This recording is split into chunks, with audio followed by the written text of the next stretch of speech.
Hello, my name is Lavette Lavoie, and I will be presenting for my organizational theory class. I will be speaking about Walmart's organizational life cycle, organizational ethics, and conflict inside and outside of the organization.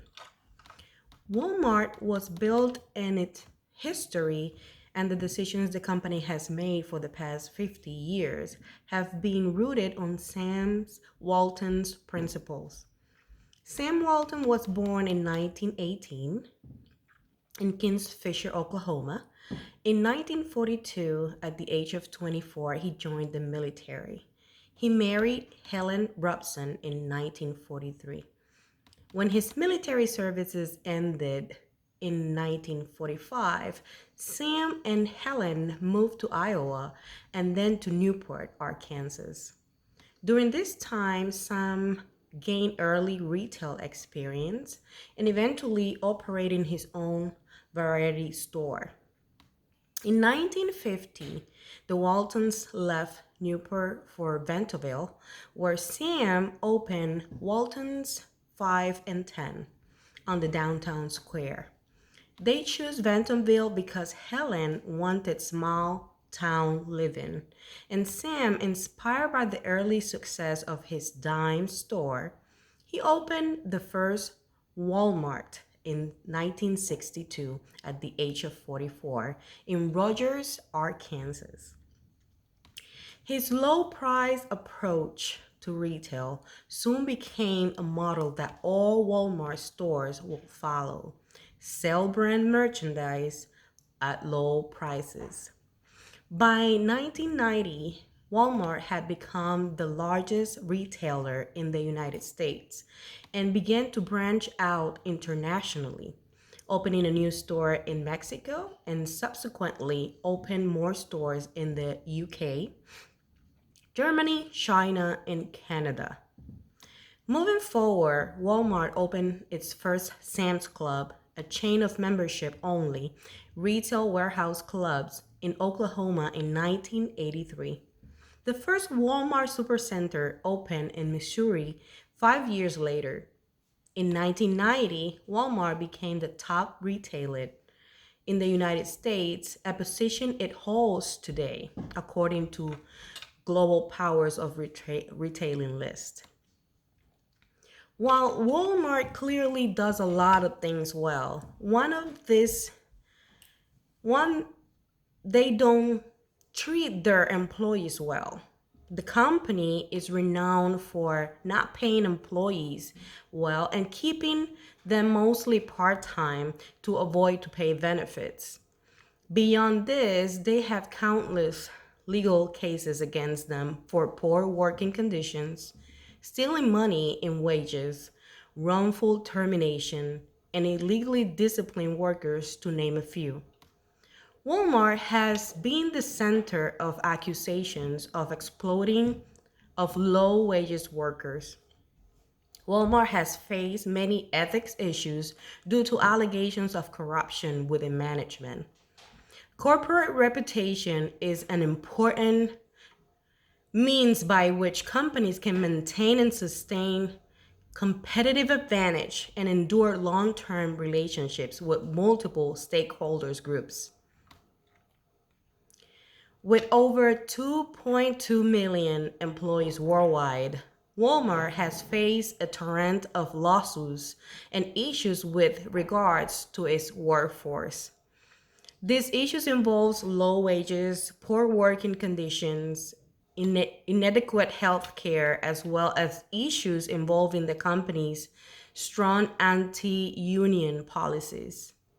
In November 2013, the National Labor Relations Board announced that it had found that in 13 United States Walmarts has pressured employees not to engage in strikes on Black Friday and had illegally disciplined workers who had engaged in strikes. Critics point to Walmart's high turnover rate as evidence of an unhappy workforce, although other factors may be involved. Approximately 70% of its employees leave within the first year. Despite this turnover rate, the company is still able to affect unemployment rates. This was found in a study by Oklahoma State University, which states Walmart is found to have substantially lowered the relative unemployment rates of blacks in those countries what it is percent. But to have had only a limited impact on relative incomes after the influence of the socioeconomic variables, this is not even taken in account. In 2007, a gender discrimination lawsuit, Dukes versus Walmart Stores Inc., was filed against Walmart. The female employee stated that they were discriminated against in matters regarding pay and promotions. A class action suit was sought, which will have been the nation's largest in history, covering 1.5 million past and current employees. On June 20, 2001, the United States Supreme Court ruled in Walmart's favor, stating that the plaintiffs did not have enough in common to constitute a class. The court ruled unanimously that because of the variability of the plaintiff's circumstances, the class action could not proceed as presented, and furthermore, in a 5-4 decision, that it could not proceed as any kind of class action suit ever. Several plaintiffs, including the lead plaintiff, Betty Dukes, expressed their intent to file individual discrimination lawsuits separately. According to a consultant hired by plaintiffs in a sex discrimination lawsuit in 2001, Walmart filings show that female employees made up 60% of Walmart's hourly paid workforce, but only 33% of its management. Just 33% of its store managers were women, compared to 57% at similar retailers. Walmart says comparisons with other retailers are unfair because it classifies employees differently. If department managers were included in the totals, women will make up to 60% of the managerial ranks. Others have criticized the lawsuits as without basis in the law and as an abuse of the class action mechanism. In 2007, Walmart was named by the National Association for Female Executives as one of the top 35 companies. Walmart's rating on the Human Rights Campaign's Corporate Equality Index, a measure of how companies treat LGBTQ employees and customers, has increased greatly during the past decade.